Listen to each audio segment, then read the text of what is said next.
Hey, good morning. This is Miss Cristal Lachelle Lax.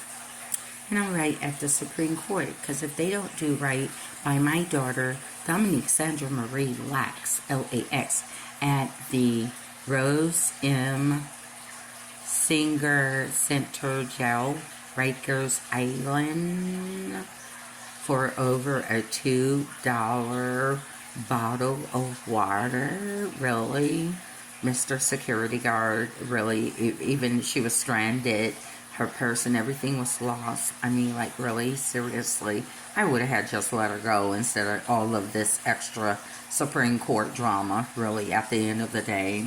So, anyhow, you wanted to make a big deal out of the situation. But anyway, I'm doing my paralegal work here, preparing.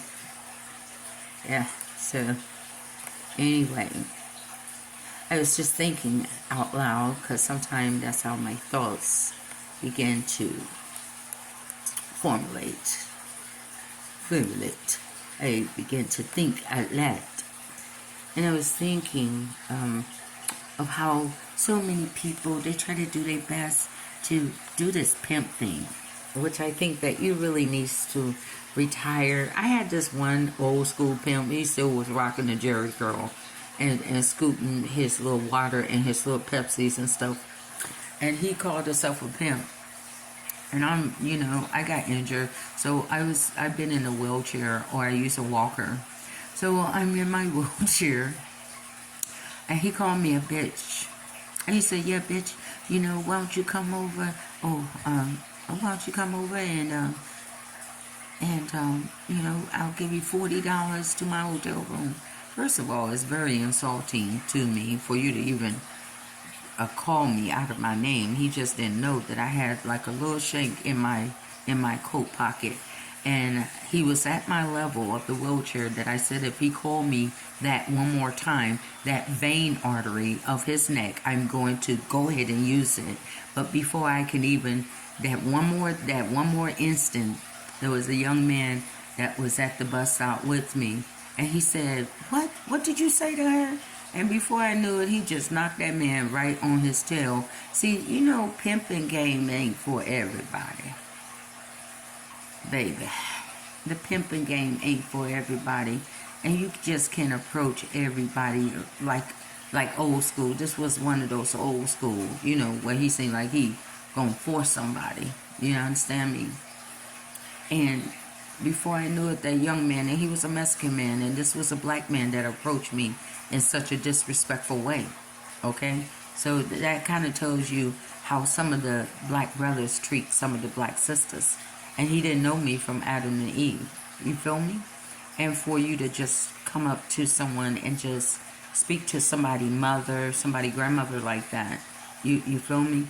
And my friend, the Mexican friend that we normally meet up, we hang out for a minute. Well, he was like, what did you say? And he said, yeah, I called her. And before I knew it, he just, bam! He sucked the heck out of his tail, got the guy on the ground, and he was going to do more damage. And it was like I had to call him off of him. I had to say, no, don't do it. Don't do it. He don't have to know. You understand? I had to call him off of him. You heard me? He said, no, you could have been my mother. And this was a Mexican guy. This wasn't a black guy standing up for me. This was a Mexican guy that stood up for me. Do you hear me? Somebody of a different race. This was a black man that was disrespecting me. But it was somebody from another race that stood up for me. You feel me? So, you got to give credit to where credit is due, And some of the pimping, just because you listen to a song I've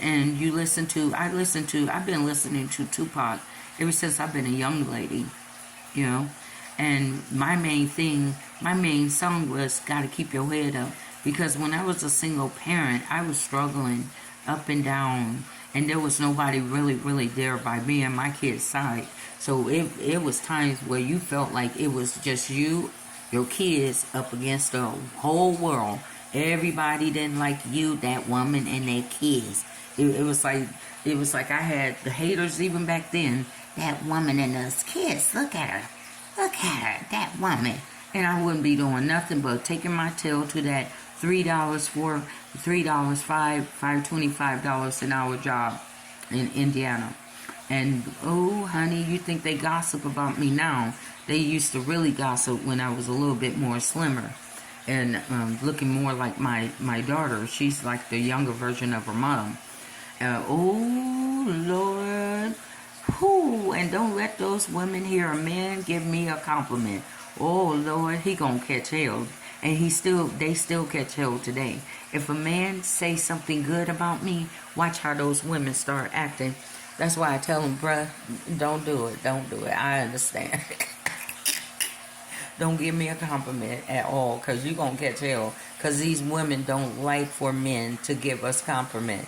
They, for some reason, in their concept of their mind, they're better than us. They look better than us. They live better than us. Yeah. And when I was going through after my house fire, there was a person that needed me to become their client. And, and she said a little kind of cattyish word. She had said, well, I have a bed that I could sleep in every night. You know what I'm saying? And she was a black woman, kind of giving me a hint that I'm not in your position, so I'm better than you. You know what I'm saying? And it's like, but you know what? If you keep on talking that mess and I file a complaint up against your tail, you probably won't have that job. And you need a job while you sitting up here trying to act like you all that and you own the company. So, and if I'm your client, I can complain about you because of the position that you're in. So you may not have that bed for too long if you keep on talking to people like that as your clients. You know what I'm saying?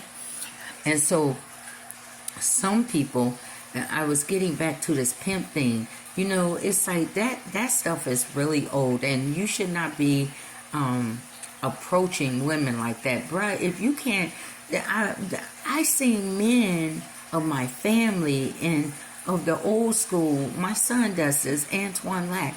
He get up and he go to work, and it's not quick money. He stands on his feet. You understand? Back be sore, feet be sore, but he's in that traditional old school of what so many of us old school women and men seen our dads or our uncles. They got up in the morning. They got up and went to work. They wasn't trying to, and I'm not saying that there wasn't no pimps back then, because it was. That's how they stereotype us, the pimps and the hoes. But they got up. I guess they didn't want to be stereotyped as in that image. So they got up early in the morning, and you can hear the shower going. And sometimes the women that was at home, or they didn't leave for work until later, you could smell the bacon. You could smell the ham. They'd get up early in the morning and cook for those men, because those men was going out there to go work for their family. You feel me? Now, you have, like, you don't want to work. But that's your position as a man. Even if you open up that Bible, it's going to tell you to be a provider and to take care of your household and to marry one woman. Really, truth be told, I know that this world got you flowing and flaring like whatever you want to do. But in the end, the sin is going to cause death, not only spiritual death. But look at the monkeypox by you just living any kind of way that you want to live. Brief story is that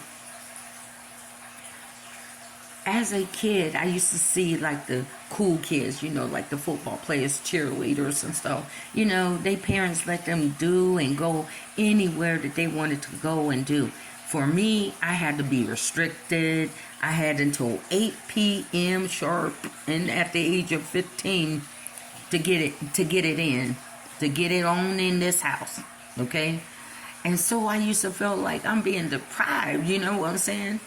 But then I seen how those girls ended up pregnant, in high school. I seen how they was getting beat up by their so-called high school boyfriends. I seen where they was just drugged out. Some of them had roofies put in their drinks, and they wasn't